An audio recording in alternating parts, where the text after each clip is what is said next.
Marshall versus Wakefield. By now, you've read the headlines. The brawl, the alleged racial slurs, the spitting incident, and subsequent denials.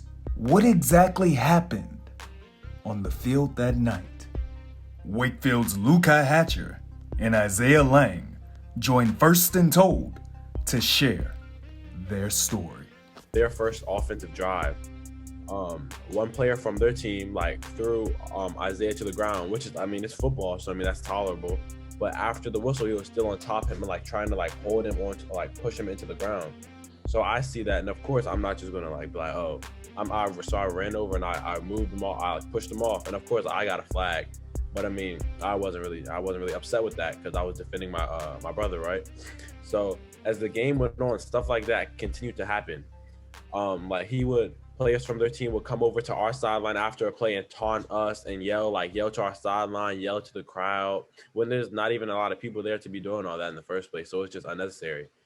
But after one play, I think either Izaiah made a play on the ball and the other boy didn't catch it, so he was upset, and we were standing almost face to face, and I heard a sound, but I didn't see anything at first, so I was a little confused. So I was just I was looking at him in his eye, and then he did it again. So I was and that's when I realized oh, he's trying to spit at me.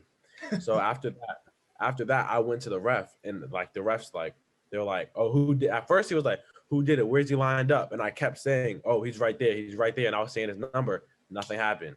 Then the play went on, and I wasn't even the only one who complained about this, which really makes it a big deal.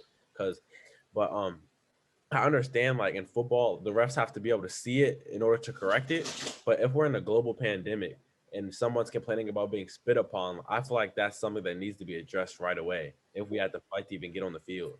Listen, I tell you what, whether we're in a global pandemic or not, I think that no matter what sport or what area of life that you're in, if somebody's talking about being spat upon, because football is a physical game, but that's not a part of the game, right? Exactly. So as the game went on, after that, that was the first two times he spit towards me. So at the end of the game, after we were down by 1 point, and it was third, or it was fourth and something, and we went for it. We turned the ball over on downs. So I'm over near their sideline. And then a player who was already on the field and their quarterback who was off the field ran onto the field and into my face, and they started jarring at me. So of course I'm a competitor, so I talked back. But then I look, and as I'm talking to this one kid, I see him go like this, and he spit. In the video that I posted on my social media, you can see it the body move he's spitting at me. So then I grabbed his face mask, and then I threw him to the ground, and then that's just when the altercation broke out. I got to say this, right? Because again, I have lived in the DMV area for upwards of 12, 13 years now. Darrell is from the DMV area. I have a son now. One of the reasons why I want to raise my child here is because you don't believe that things like this happen here. Mm-hmm. Izaiah, were you surprised? I know, I've read the reports. I've seen you all on TV, and it's stated that these types of things happen at Marshall. Are you all surprised by that? Is this a different part of the DMV? To be honest, when it happened, I wasn't really surprised. Really? Marshall has had this, it's been an ongoing thing for years now. And even when we post on social media, we got a lot from former students, current students that all have the same message about Marshall's been like this for a while now. And we've been trying to get changed in their school, and they can't do anything about it. So when we came out and when we posted what we posted, they were really appreciative because they felt like this is the time that we can really use our voices and step up. So in the game, when it was happening and when I was seeing the spinning going on, I wasn't surprised at all. If we were to play any team in the DMV, and I wouldn't be surprised that it would be Marshall. Wow. Steve? Let me ask you this, because on I think both of your social media pages, I saw this post, and it said that, obviously there was stuff between the players on the field and players on the sideline, but correct me if I'm wrong, but I also read something about the coaches, the Marshall coaches, also playing a role in this. Is that accurate? And if so, what were they saying or doing that kind of sparked everything that happened, that we saw happen on the field, and everything that you're talking about? What happened with those coaches? So from my point of view, it was like a third down play, and I was lined up closer to their sideline, and I went and I made the catch, and I converted a first down, and I like ran into their sideline. And one of our former coaches from last year actually works over there, and I like physically ran into him, but then I recognized it was him, so I dapped him up, started running back onto the field, and I forget what the coach yelled, so I'm not going to try to repeat it, but it was like something that a kid would say. So like it caught me off guard because like you're supposed to be an adult. Like I understand, but like why? And it was after that, it was just constant and constant. And then of course, if their coaches are doing it, it's just going to encourage the kids to do it. Which It's funny you say that. I was looking at a video earlier today posted by Kendrick Perkins, former NBA player, and he was at an AAU tournament for his son, and he was saying that the adults, almost like you just said, Lukai, the adults in the stands were fighting. They were cursing and arguing in front of their middle school age kids. And if you see that coming from hierarchy, from your parents, the ones who are supposed to be the mature ones, the ones who are supposed to be supervising you, if they're doing that, then that's going to happen. It's just going to trickle down to the kids. And that's what it seems like you just described. One other thing that I want to get into a bit is what you both said was a lack of response from those who should have been in charge. So I know you complained to your coaches, right? I know you complained to maybe administrators or those who are on your sideline, but you also complained to the adults who are right there on the field, those being the referees. When you first went to the referees, and this is for either one of you, what did they say? I know you said that they did say, okay, where is that person lined up? What did they do? But this wasn't just a one-time thing. This continued throughout the course of the game. What did they do, or what did they try to do to address it, if anything? So in the beginning, it was more of like, we didn't see it, we can't do much about it type of thing. And after a while, when we keep going back to them about the same thing, and it's not just Lukai and I, it's multiple different players on our team. It was like almost when we were getting more agitated and we kept having more of a voice in it, and we kept saying, with a little bit more aggression, they were like, just calm down, chill out. Like it's not, they were trying to tell us to chill out and trying to tell us to calm down, but we're trying to sit here and express them, and they're the ones that are in control of the game, and they're the ones that allows it to get out of control like that. And not being able to do anything on the field when our coaches can't do anything about it, and they're the ones that are in charge, we felt defenseless. So we had to play a whole 2 hours of just being told to calm down and to chill out, and that we didn't see anything when we're telling them like it's happening for a reason. We wouldn't lie in the middle of a game, not especially, like I said, it's not only me and Lukai, it's several other teammates saying the same exact thing over and over again. Yeah, and to add on to what Isaiah said, we only got a response out of the refs when we did something to defend ourselves or our teammates. That's the only time we got a response out of the refs. That's it. And the refs can't even say they didn't hear us complaining, because they even threw a flag on one of our coaches for cussing about one of the calls. So I mean, like, they can't say they can't hear us. It's just true. First and Told podcast, exclusive interview right now. Wakefield student athletes Lukai Hatcher, Izaiah Lang. Gentlemen, at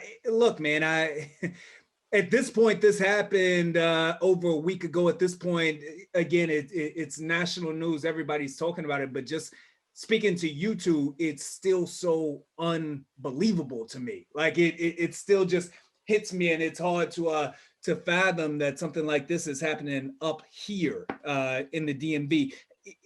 Now that everyone has talked about this, now that everyone is aware of it, have you all heard anything from any of the Marshall student athletes and any of those other football players that were on the field? And really, in First and Told, we go real talk right now, right? I'm sure that Marshall has to have a couple of minorities on the team. Did any of their minority players say anything to you all in defense or in defense of their teammates?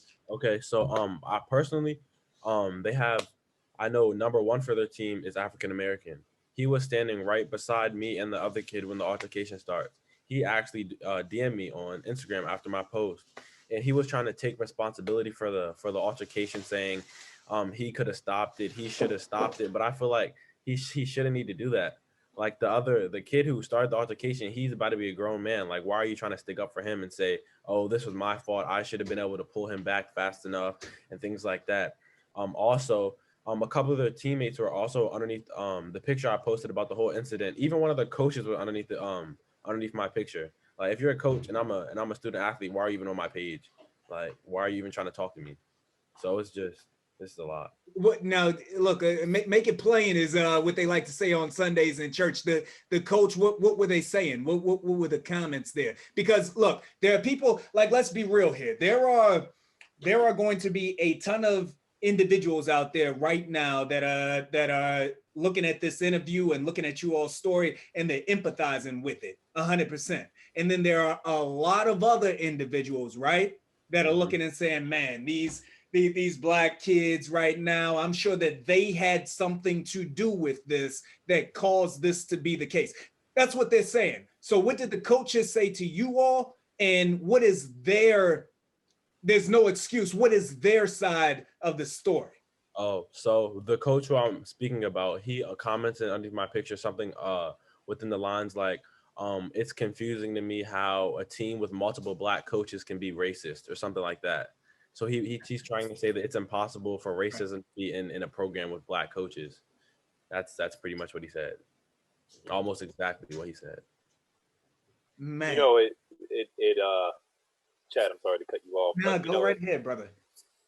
A lot of this it's still, I don't want to say it's fresh, but it is still baffling to me, obviously. It's an open wound, bro. Yeah, that's a great way to put it. When Lukai and Izaiah, when you both decided to speak out about this, right? You're both in high school. You're both exceptional young men and student athletes.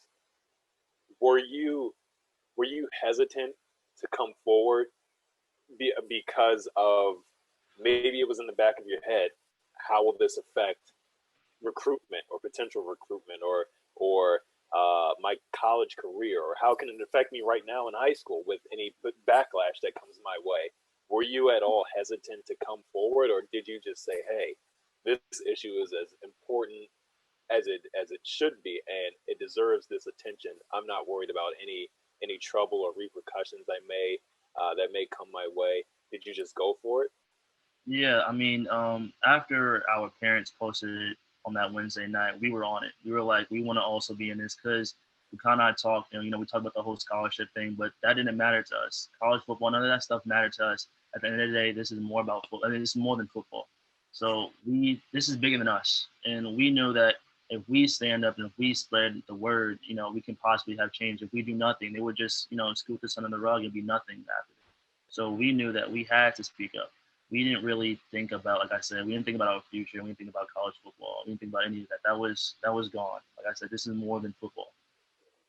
Yeah. So on the Wednesday that it started, I just got home from practice, and my mom and Isaiah's mom and a few other parents were actually on the call, sitting right where I was sitting.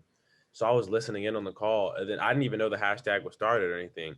So I pull it up on my phone and I'm reading it. And then I texted Isaiah. I was like, "Yo, you want to post this, right?" He said, "Yup." And I sent him the copy of what our parents said, and we edited it, and then we posted it within like 5 minutes. So it was no hesitation. And the whole thing about worrying about if it will affect our recruitment or anything. Honestly, when this first happened, I knew there would be suspensions and things like that. And I was actually worried that Izaiah and another one of my teammates would get like a harsher suspension, since they came from across the field to try to help me. Sure. So I already decided that, like, if they got a harsher suspension than I did, then I just wouldn't play high school football again, because that wouldn't be fair. It's bigger than football, and like, I'm not really worried about what happens to me after this, because I know regardless if I play football, if I play another high school football game, I'm going to be fine in life. So it's not really about that. One quick follow up, actually. This was obviously, this was not just pushing and shoving between a couple student athletes, right? This wasn't just trash talking, the general trash talk you see on the field or that you hear on the field. This was seen not only locally but nationally by many people as well. But there's also there's more to the story than just you two and what happened with the other players on Marshall's team. This was an event that took place and something that had to be addressed internally, I can imagine, right?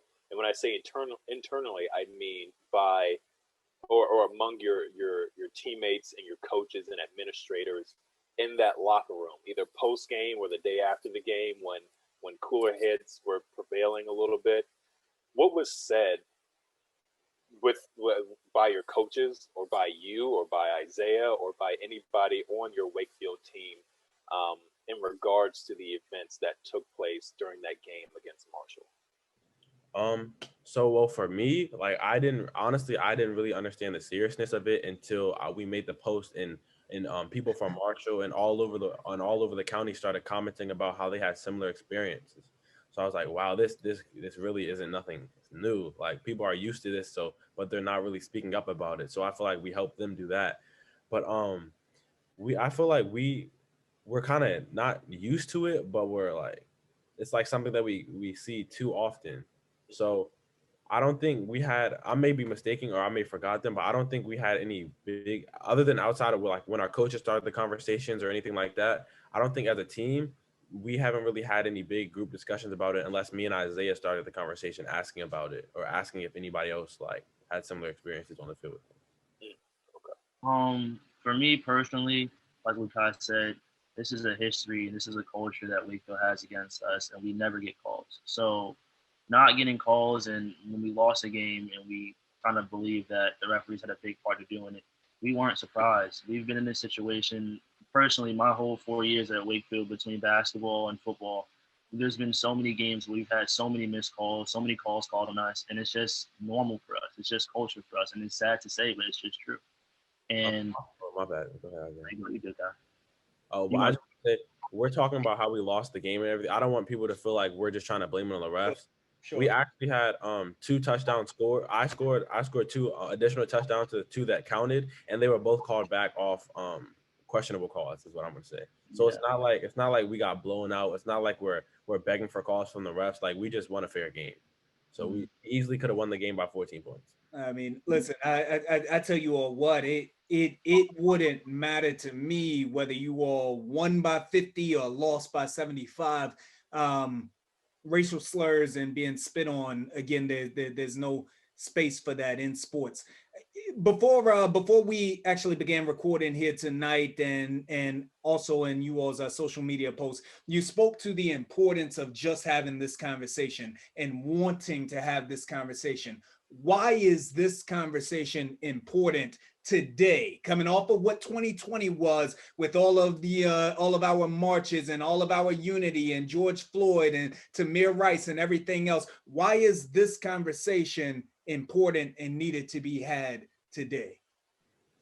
Go ahead. Well, I was gonna say, I think with us growing up and us about to enter college, our generation about to enter college, it's important that we start stepping up now. We're not going to be our great grandparents, and we're not going to sit here and continue to let people just, like we said earlier, sweep things under the rug. We want change, and we want our voices to be heard. So we thought it would be important now, when we're only 18, 17, 16, that it's important to speak our minds. It's important to make sure other adults hear what we're saying, and that adults are held accountable for actions. So like I said, we weren't just going to let this be swept under the rug. To add on to that, I feel like this conversation needed to be had because when more people weigh in on the conversation and more people from different ethnicities and different backgrounds see it, and they have a problem with it, then that raises a big red flag. Like with the George Floyd death, it wasn't just people of color enraged about it. It was white people, Asian people, it was everyone. So it had to be talked about. There was no way to avoid it. So the more we talk about it and the more people see it and the more people who speak out on it who are even from the school, then like they can't even avoid it. They can avoid it if it's just Arlington County trying to come for them and Arlington County people saying something against it. But if it's their own students, then there's really nothing they can do about it except talk about it and except make a change. First and Told podcast, Chad Ricardo, Darrell Balknight here with Wakefield student athletes Lukai Hatcher, Izaiah Lang. Gentlemen, this is my final question, and Darrell's in charge, so if he has another one, he can ask you that.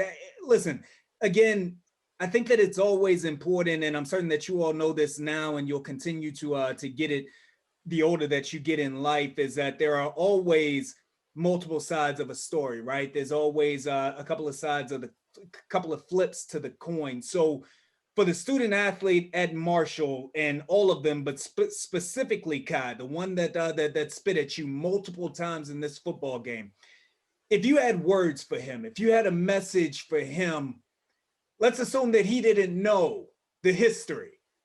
of whites spitting on blacks. Let's say that he's unaware of the history and what it's like to grow up a black man anywhere in America, the DMV or anywhere else. Let's say that he's ignorant to all of those things. What words would you have for him in terms of knowledge and education, in terms of how that makes you and makes us feel? Honestly, I'm not sure because I mean, you don't have to be black and you don't have to be like racist to know what spitting on someone means and feels like. So like if you even if you're ignorant to all the racism that happens in this country and all the hidden racism that is still here, even if you're ignorant to that, you still shouldn't like that still shouldn't sit right with you in your head to be like, "Oh, let me spit. Oh, I don't care. Let me like how is that? How is that okay? Like how does that go into your thought process?" I'm not sure. I don't know how I would address him. That's real. That's real. Zay? Like I said, I don't even know what I would say to him. Like he said, spitting is one of the most disrespectful forms of anything you can do to another human being. And I'm sure he knows from right from wrong. It doesn't matter what color you are. It doesn't matter what ethnicity you are, gender you are. But if you spit on somebody, it's just a certain level of disrespect that's just intolerable. And like I said, I don't even know personally what I would say to him besides like you have to educate yourself. You have to find something in you to if you really want to change for the better, you have to take time to educate yourself on why we are so upset.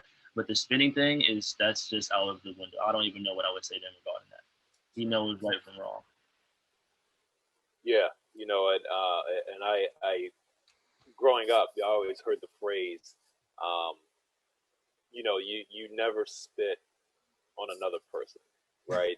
That's as you said, you just it's almost like common sense, but it was always said, you never spit on another person. It is the most vile and vulgar action that an individual can have because it means more than the physical action of it. It is the ultimate sign of disrespect. Right. I mean, I'm emotional about this. I'm all hot under the collar. I don't even mean to be, gentlemen. So I apologize for that. Darrell, go ahead. No, Chad.